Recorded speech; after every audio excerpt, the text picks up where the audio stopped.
ये मेहमान, हे भगवान, सासू माँ फोन पर है। अरे सोनिया बेटा, वो तेरे बुआ सास का बेटा है ना मिक्की, वो और उसकी बीवी नेहा तुम लोगों के घर रहेंगे कुछ दिनों के लिए। अच्छा ठीक है माँ जी। अरे ज्यादा परेशान मत होना, तुम दोनों तो नौकरी करते हो, देख लेना वैसे। सोनिया सास का फोन तो रख देती है, लेकिन उसे समझ में नहीं आता कि वो क्या करे। वो अपने पति राहुल को फोन करती है। अरे राहुल सुनो ना, मिक्की आ रहा है नेहा के साथ हम लोगों के घर। ओह, अरे क्या बात है, तो आज रात हम भाई मिलकर पार्टी करेंगे। अच्छा तुम एक काम करना, अच्छा खाने को बना देना। ओके। सोनिया को अभी ये अंदाजा नहीं था कि उन लोगों के घर जो आ रहा है वो कैसे उन लोगों की जिंदगी में भूचाल ले आएगा। अभी सोनिया ने फोन रखा ही था कि डोरबेल बजती है। सोनिया दरवाजा खोलती है कि सामने खड़े होते हैं नेहा और मिक्की। अरे भाभी भाभी, आप तो हो बिल्कुल मेरी माँ जैसी। नमस्ते भाभी, कैसी हैं? बिल्कुल ठीक हूँ मैं। आओ ना, कोई तकलीफ तो नहीं हुई यहाँ तक पहुँचने में? अरे नहीं भाभी, कैब कर ली थी ना। अच्छा वो जरा नीचे ना कैब वाला खड़ा है, 800 रुपये दे आइए ना प्लीज। नेहा चलो अंदर। कितनी थक गई हो तुम भी ना। सोनिया, जिसकी शादी मिक्की की शादी से सिर्फ 2 महीने पहले ही हुई थी, उन लोगों को देखकर हैरान सी रह जाती है। जी मिक्की भैया। वो कैब वाले को पैसे देकर आती है तो देखती है कि उसके कमरे में मिक्की और नेहा का सारा सामान बिखरा होता है। आइए, मैं आप लोगों को गेस्ट रूम दिखा देती हूँ। कैसी बात कर रही हैं भाभी, गेस्ट कौन है यहाँ? हम तो यहाँ किसी तरह मैनेज कर ही लेंगे इस कमरे में। जॉइंट बाथरूम और टीवी लगा है तो यही रूम हमारे लिए ठीक रहेगा। अब हाँ नेहा, लेकिन ये हम लोगों का मास्टर बेडरूम है।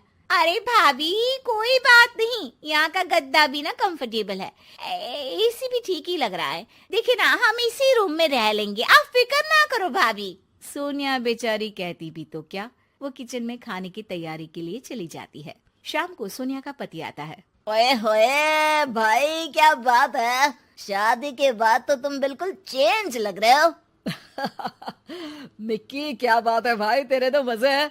कब तक है तू हमारे साथ? बस देख, सेटल होने आया हूँ। तू तो जानता है छोटे शहर में कितनी कमाई होती है। हाँ हाँ, यहाँ रह, आराम से काम ढूंढ। मैं तो कहता हूँ नेहा भी पढ़ी लिखी है, वो भी कुछ अच्छा कर सकती है। अब देखो सोनिया भी तो नौकरी करती है भाई, महानगर में तो गाड़ी तभी चलती है। मिक्की को भाई की बात जम जाती है।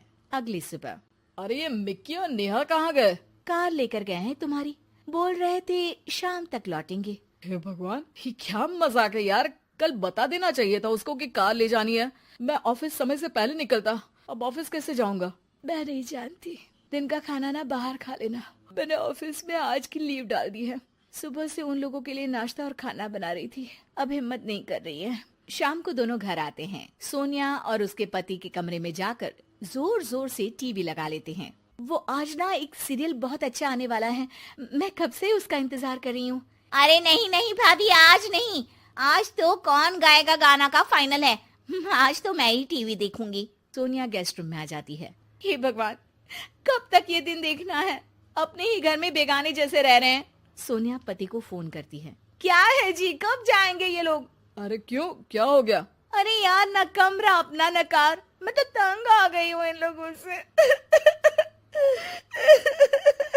कोई बात नहीं, मैं बुआ से बात कर लेता हूँ कि इन लोगों को किराए में कहीं कोई अच्छी जगह दिला दे। अरे डोंट वरी डार्लिंग। रहने दो, अच्छा नहीं लगेगा, कुछ दिन बाद बात कर लेना। सोनिया पति से बात करके सो जाती है, लेकिन शाम को जब वो किचन में जाती है तो किचन की हालत देखकर दंग रह जाती है। इतनी गंदी फैली रसोई किसने की? मेरे तो बस का ही नहीं इसे साफ करना। लेकिन यहाँ आया कौन था? मैं आई थी भाभी, वो मिक्की को ना केक खाने का मन था तो वही बनाया था। केक इतना टेस्टी था, इतना टेस्टी, क्या बताऊं आपको। पूरा केक मिक्की खा गए, किसी के लिए नहीं छोड़ा। मुझे तो बस ना छोटा सा टुकड़ा मिला।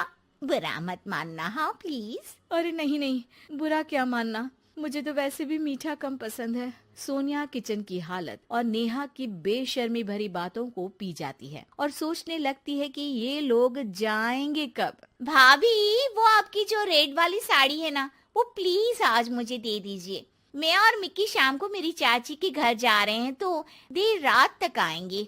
तुम्हारी चाची यहीं रहती है? तो कुछ दिनों के लिए उनके घर स्टे कर लो ना, उनको भी अच्छा लगेगा, वरना कहीं बुरा ना मान जाए। अरे नहीं नहीं भाभी, मैं ना वहाँ कंफर्टेबल नहीं हूँ।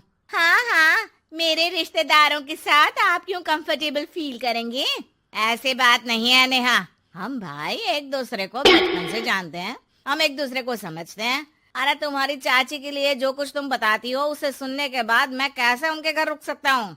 नेहा थोड़ा अनकंफर्टेबल फील करते हुए कहती है, हाँ लेकिन सामने तो अच्छे हैं ना, हमें क्या करना भाभी कि वो पीछे क्या बोलते हैं। हाँ लेकिन मुझे फर्क पड़ता है। मैं भैया और भाभी के पास इसलिए हूँ क्योंकि मैं जानता हूँ कि भैया और भाभी मेरे पीछे मेरी बुराई कभी नहीं करेंगे। ये बोलकर दोनों वहाँ से निकल जाते हैं। सोनिया उन लोगों के जाने के बाद अपना कमरा साफ करती है। अपना जरूरी सामान तो गेस्ट रूम में ले जाऊं। उसे पति की पुरानी फाइल मिलती है। सोनिया उसे खोलकर देखती है। अरे ये क्या, मिक्की भैया इन्हें हर महीने पैसे क्यों भेजते थे? वो पति को फोन लगाती है। सुनिए, ये मिक्की भैया आपको कॉलेज के समय में पैसे क्यों दिया करते थे? उधार लिया है क्या इन्होंने आपसे? अरे नहीं नेहा, दरअसल तुम जानती हो ना कि हम लोगों की आर्थिक स्थिति खराब रहा करती थी। मिकी ने ही अपने काम में लगाने वाले पैसों को मुझे देकर मेरी पढ़ाई पूरी करवाई थी। मैं उन लोगों के घर ही रहा करता था, सारा दिन पढ़ता। मेरे खाने पीने से लेकर कपड़े तक का ख्याल बुआ और मिक्की रखा करते थे। मैंने न जाने उन लोगों के बारे में क्या क्या सोच लिया। एक वक्त जब उन लोगों ने आपके लिए सब कुछ लगा दिया, आज हम लोगों की बारी आई तो हम इतना सोच रहे हैं। अच्छा है कि तुमने खुद ही इस बात को रियलाइज कर लिया। ये एक अच्छी बीवी की निशानी है जो पति की हर बात को समझ ले।